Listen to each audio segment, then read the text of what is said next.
Oke, oke. Mari kita bedah nih catatan renungan yang Anda bagikan ini.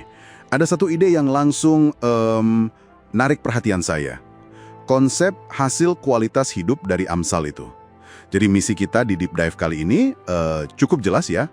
Kita mau coba pahami gimana sih alurnya menurut catatan Anda, hikmat di hati itu bisa jadi kehidupan yang nyata. Dan ini dibagi jadi 3 waktu yang asyik banget. Pagi, siang, sama malam. Kita mulai dari pagi deh. Di sini Anda tulis, menyimpan firman itu bukan cuma soal nambah ilmu, tapi secara aktif memberi kehidupan. Anda menggarisbawahi perbedaan kunci yang menarik banget sih, antara sekedar survive atau bertahan hidup dengan thrive atau benar-benar berkembang. Ini bedanya tipis, tapi dampaknya gede banget ya. Betul sekali. Dan yang menarik, ini bukan cuma soal ketabahan atau tahan banting gitu ya.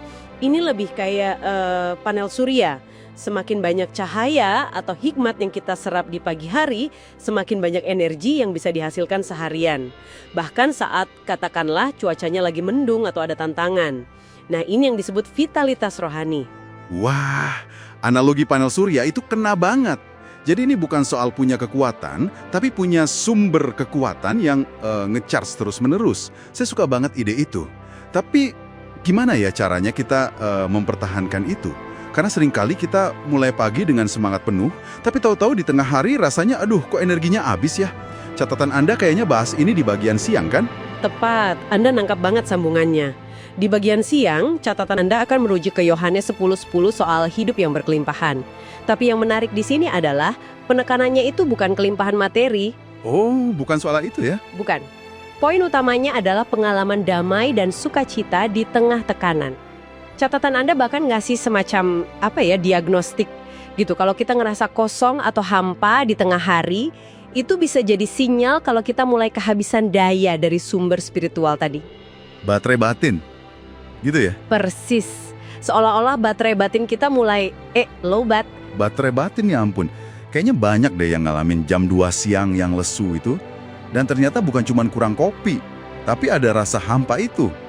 Jadi ini bukan soal manajemen waktu atau produktivitas, tapi lebih ke manajemen sumber rohani. Tepat sekali. Ini pergeseran fokus. Dari melakukan lebih banyak, jadi menerima lebih banyak dari sumber yang benar.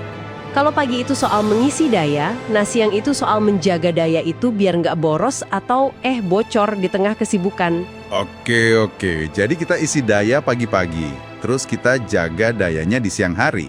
Nah, tapi bagian terakhir dari catatan Anda ini nih yang jujur agak bikin saya kaget. Semua energi dan kehidupan ini ternyata bukan untuk kita simpan sendiri. Rasanya ini melawan intuisi banget kan? Biasanya kalau kita punya sesuatu yang berharga, ya kita simpan buat diri sendiri dong. Nah, ini dia puncaknya. Dan Anda benar, ini kedengarannya kontraintuitif. Dengan mengutip Yohanes 7:38, catatan Anda itu menunjukkan kalau tujuan akhirnya adalah agar kehidupan itu justru mengalir keluar. Mengalir keluar? Betul. Ibaratnya gini, gelas yang sudah diisi penuh di pagi hari, terus isinya kita jaga di siang hari, pada akhirnya kan pasti akan meluap juga. Luapannya itu untuk menyegarkan orang lain. Jadi hati yang terjaga itu menurut catatan Anda bukan lagi sekedar wadah, tapi dia jadi saluran kehidupan. Wow, dari panel surya jadi baterai, sekarang jadi saluran. Saya bisa lihat alurnya dengan jelas banget sekarang. Jadi kalau ditarik benang merahnya, ini sebuah proses yang utuh ya. Hikmat diserap, jadi vitalitas pribadi, dipertahankan di tengah tekanan, terus akhirnya meluap jadi berkat buat orang lain. Dari menerima, menjadi, lalu memberi. Benar. Dan ini memunculkan satu pertanyaan penting untuk Anda renungkan, yang dibangun langsung dari ide terakhir di catatan Anda. Kalau hati yang terjaga itu memang dirancang untuk menjadi saluran kehidupan, kira-kira apa ya yang mungkin saat ini sedang menyumbat atau memperlambat aliran itu dalam hidup Anda?